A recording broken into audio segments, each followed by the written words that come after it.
दोस्तों आज जो है हम लोग जो गवर्नमेंट के द्वारा कृषि कानून बना है उसके बारे में हम लोग जानेंगे।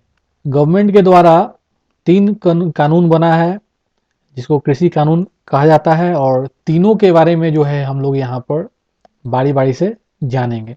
ठीक है, सबसे पहला जो कानून है वो है आवश्यक वस्तु संशोधन कानून 2020।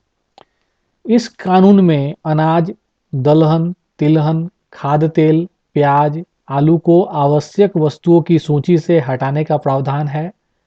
ऐसा माना जा रहा है कि कानून के प्रावधानों से किसानों को सही मूल्य जो है यहाँ मिल सकेगा, क्योंकि बाजार में स्पर्धा बढ़ेगी। बता दें कि साल 1955 के इस कानून में जो है संशोधन किया गया है। इस कानून का मुख्य उद्देश्य आवश्यक वस्तुओं की जमाखोरी रोकने के लिए उनके उत्पादन, सप्लाई और कीमतों को नियंत्रित रखना है। बता दें कि समय-समय पर आवश्यक वस्तुओं की लिस्ट में कई चीज़ों को जोड़ा जाता रहा है, जैसे कि कोरोना काल में मास्क और सैनिटाइजर को आवश्यक वस्तुओं में यहाँ पर जोड़ा गया है। इसके बाद आपका ये दूसरा कानून है वो है कृषि उत्पादन व्यापार और वाणिज्य संवर्धन और सुविधा कानून 2020। इस कानून के तहत किसान एपीएमसी यानी कृषि उत्पाद विपणन समिति के बाहर भी अपने उत्पाद जो है बेच सकता है। इस बिल में बताया गया है कि देश में एक ऐसा इकोसिस्टम बनाया जाएगा कि जहां किसानों और व्यापारियों को मंडी के बाहर फसल बेचने की आज़ादी होगी।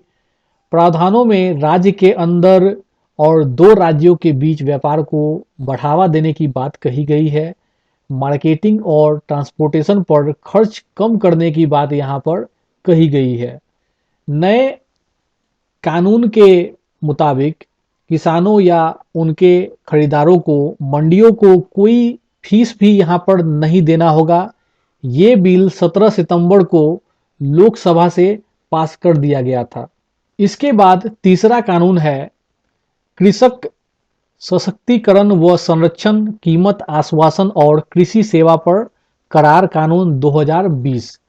इस कानून का मुख्य उद्देश्य किसानों को उनकी फसल की निश्चित कीमत दिलवाना है। इसके तहत कोई किसान फसल उगाने से पहले ही किसी व्यापारी से समझौता कर सकता है।